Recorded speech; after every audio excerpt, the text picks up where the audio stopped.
At daybreak, Katrina was roaring, and visibility was next to nothing. The 9 New Orleans firefighters riding her out inside the Lake Marina Tower couldn't see much, but heard plenty. The wind coming through back here was, it was like a freight train coming through there, howling noise it was making. Just after 9 o'clock in the morning, Captain Paul Helmers, an 18-year veteran, saw something he wasn't expecting. Water rising in the back parking lot. I would say about 10 minutes after we saw it rising, I was pretty certain that the levee had to be breached. It was rising at such a rate. Helmers grabbed his video camera and went up to this top floor stairwell. With the building swaying, he searched and searched but couldn't see the breach until visibility cleared enough for him to zoom in a half a mile away to the water pouring in. When I saw that, I'm sure my coworkers had the same reaction. My heart just dropped. Even though I knew the levees were breached before that, seeing it, and just knowing that the fate of the city was sealed. Surreal. You took it in, and you wondered how high the water was going to be in the city. And you can see that the 6-foot wall is gone. My first instinct when we saw the levee break was, this is bigger than 9/11. I thought that the fatalities would be in the, thousands, if not tens of thousands. So it was, it was heavy. Heavy because it was their neighborhood, their homes. Captain Joe Fincher, just a couple of days before Katrina, had videotaped his Lakeview house for insurance purposes.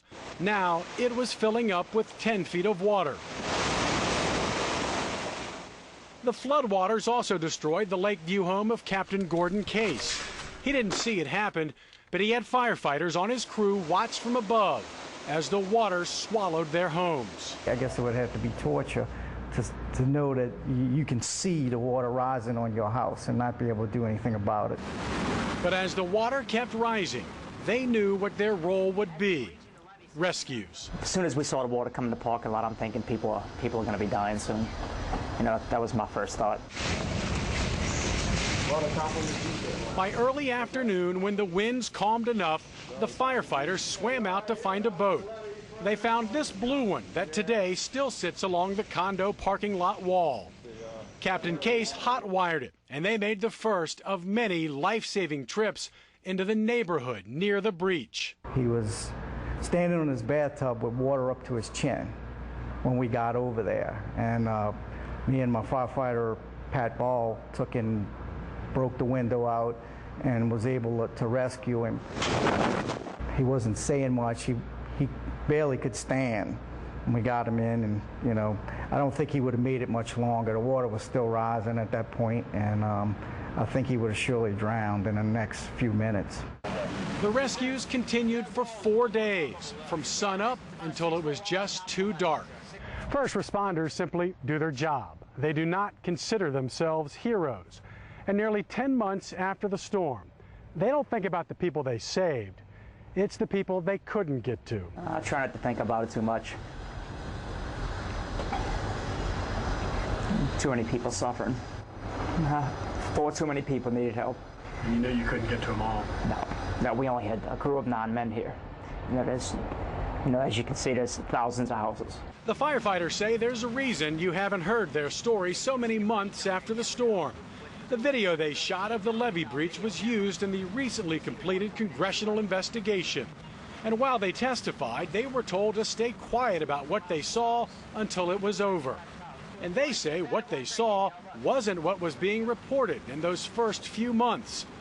They knew the levees didn't overtop, which was initially thought.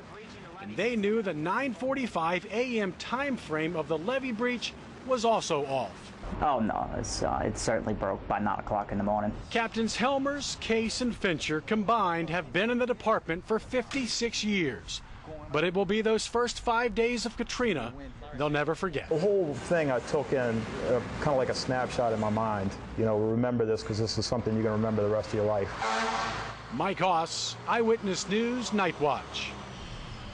The National Geographic Channel is doing a special called The Drowning of New Orleans, which includes the efforts of the New Orleans firefighters in this story. It airs Wednesday night at 8 o'clock on the National Geographic Channel.